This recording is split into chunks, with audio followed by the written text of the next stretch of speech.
Good afternoon. We are Team 4. We are called 4Loco, and this is the reason why. Our product offering that we are hoping that Grupa Planeta will adopt is called Loco for Reading. So we're going to take a look at what was the target research first in order to get an idea of what our product offering could look like. First of all, we targeted 7 millennials. 6 of them are readers and 1 of them was a non-reader. They are either students or full-time workers. They tend to have education degrees. They live in urban cities, and like we said, since they are students or since they work full-time, they have busy schedules.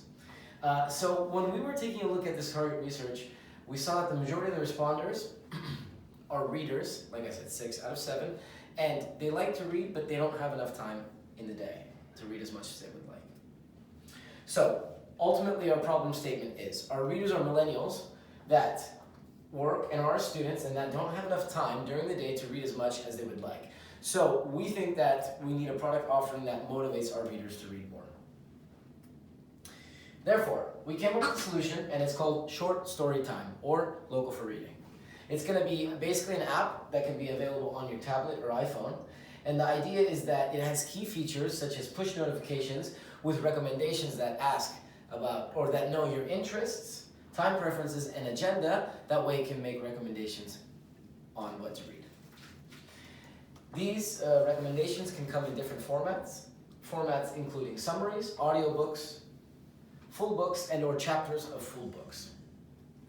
How would the pricing model be? Well, it can be a monthly subscription with unlimited reads. We have a certain amount of full books to be downloaded.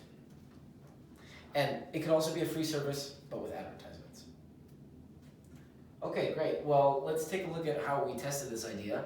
At first, there was debate in our group about whether it should be a push or pull strategy. In this sense, that means that a push strategy would basically ask readers if they were ready to take advantage of their free time in order to be motivated to read, or it could be a pull strategy, in which case the readers would actually enter the app when they were ready to read and therefore start browsing the different curated content that we had for them. So the key assumptions were that the readers will share their preferences and interests on genres when they create their account on the app, and readers will also share information on their time schedules. We realized that this is very important because of certain privacy measures, so this is actually the second key point is the most important.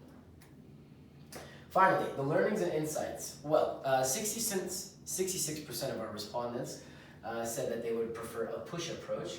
So therefore, we thought of an idea that we could use our respondents throughout the day and ask them if they were ready to take advantage in their schedules to read.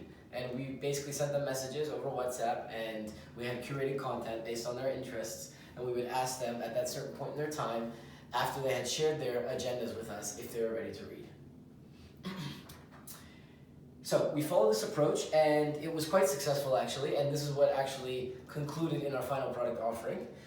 We do have some reflections and insights though that we would like to share with you all. So finally, the pricing scheme needs to be reviewed, because in one sense, we don't want people using a fixed subscription fee and then sharing that content that they are using themselves to be shared with other people. Also, scalability. If this is kind of a closed loop community, then how can we scale it? Because the idea is that if the app is only available to certain individuals, we don't know how we can pass it on to others. And finally, the recommendation algorithm, it needs to take into data privacy issues, as we said. So, what did we do in terms of iterating on these ideas? Well, we thought that we would keep the download option in the sense that you could download as many chapters as you want, or as many summaries of books. However, if you wanted full books, you could only get maximum 3 in 1 month. And we also consider, for scalability, social media, because we want to take a look at people's social networks and then grab some recommendations and ideas from there. Remaining uncertainties. Well, regarding these 3 points, I guess the price for extra books should be chosen carefully in order to not penalize bookworms. Scalability. Priorities inside the recommendation algorithm must be key, and we need to take a look at those. And finally, recommendation algorithm, we need to check the effectiveness of the algorithm depending on different input sources. Thank you so much, and let's go Loco for Reading.